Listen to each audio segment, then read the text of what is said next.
I have to be strong because my family needs me. I have to be strong for my team. I have to be strong because otherwise I'm not going to last too long in this job. Is this something that you often tell yourself? Is that one of your stories? Is that something that you always try to be? Strong. But when no one is looking, you feel weak, frustrated, exhausted, and wondering for how long more you can go on like this. Now, if this resonates at all, then maybe it's time that we challenge this story of yours that you always have to be strong.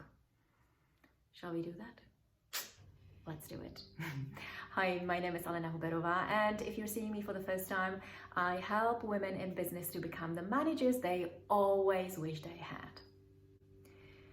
Many of us are led to believe that in order to function in the world and be successful, especially as women, we have to be strong. Do you remember the comments that you received from your parents when you were a little girl? Maybe your parents made it painfully obvious to you. Quit complaining, don't cry, don't be a whiny little girl, you have to be strong. Or perhaps they were trying to encourage you. You can do this, you are strong.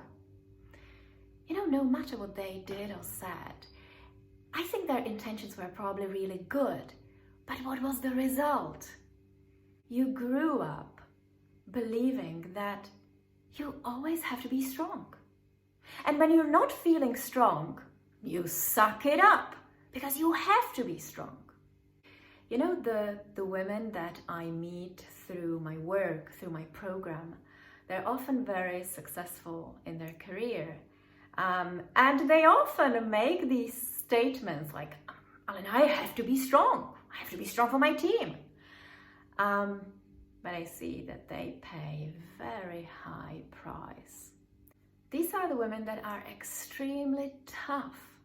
Tough on themselves, but tough on others as well. They have high standards, they have high expectations. These are also the women who find it very difficult to ask for help. You know, they believe that they can do it all. They don't need your help. They are independent. They're strong. And when other people ask them for help, they're very quick to provide that help because they are strong. They can take your burden on their shoulders too. They're strong. And because other people see them as strong, these women get asked for help pretty often. These women hardly ever take any time off. They're active all the time.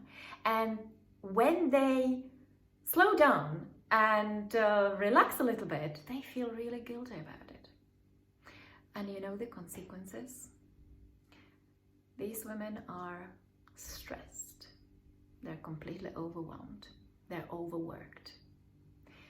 Often they're even on the verge of a burnout. But no one knows because they never say so. They're strong. They have to be strong. They can do this on their own.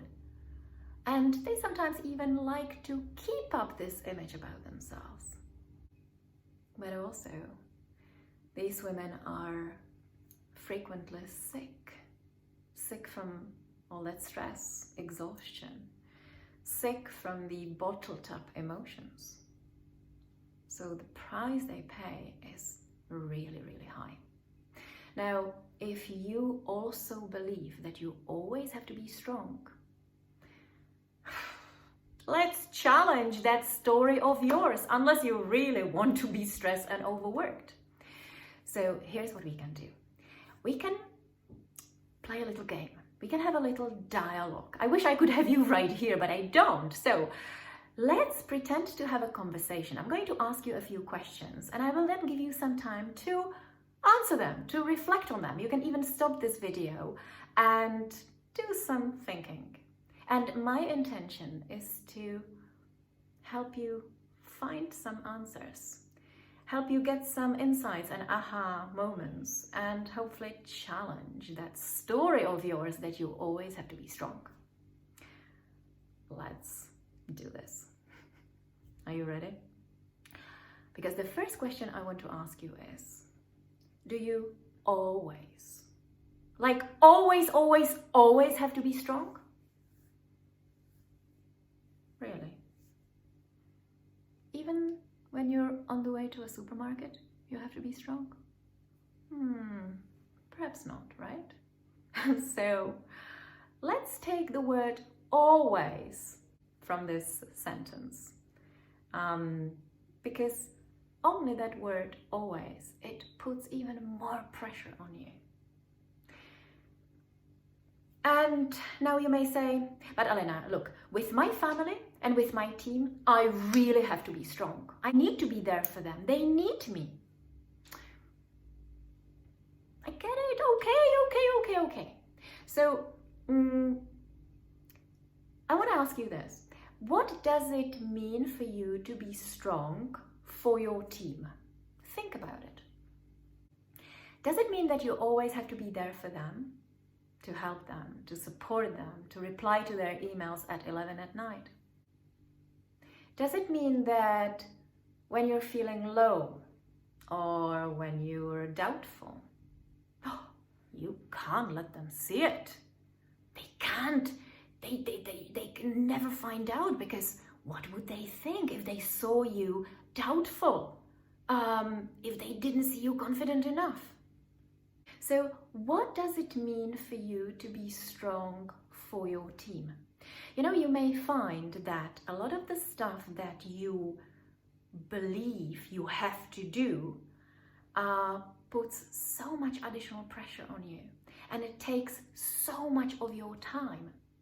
And the question is it really necessary? So here's another question. What if you were not strong? What would happen if you were not strong? Tell me. Okay, you might say, well, Elena, they would lose their trust in me. Okay, I hear it. Well, that's interesting. So it's not really about being strong, is it? It's more about you want their trust. That's another story. So let's think about it. What can you do in order to earn their trust? What are the things you would actually like to do in order to earn their trust that will not put so much additional pressure on you?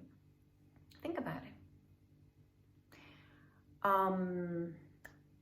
Perhaps when you are in their presence, you want to give them your full, undivided attention. And you want to ask them questions and really, really, really listen to what they have to say, because you want to make them feel appreciated and valued, and you want to make them see that you really care about them and their opinions. Maybe that is something that you could do in order to earn their trust. What else could you do?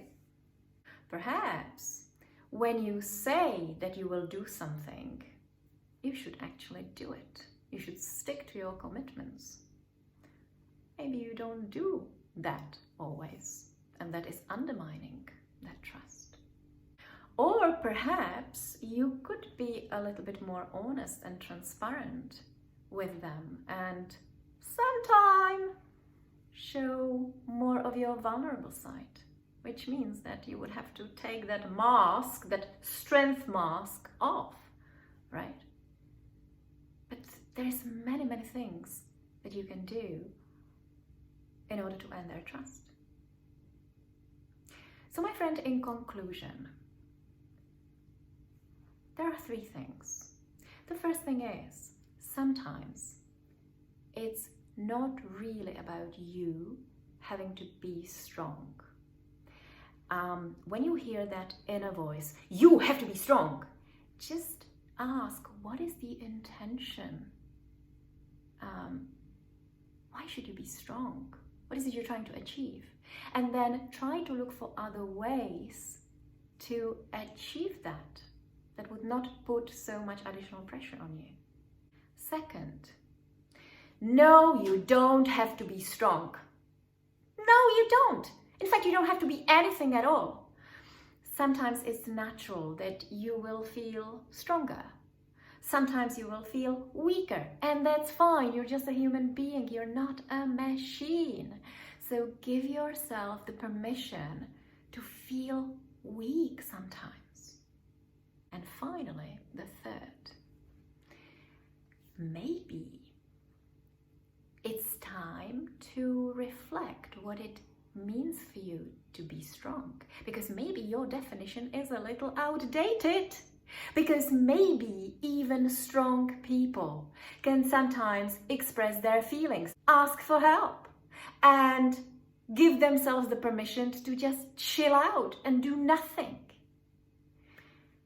Yes, so food for thought. Listen, I hope this is helpful. If you find this useful, then I encourage you to go onto my website or to check other videos on this channel, subscribe to my channel, and most importantly, if there is another woman that you know who also feels that she always has to be strong, please share this video with her, because maybe you can help her. And otherwise, thank you for watching, and I'll see you in my next video.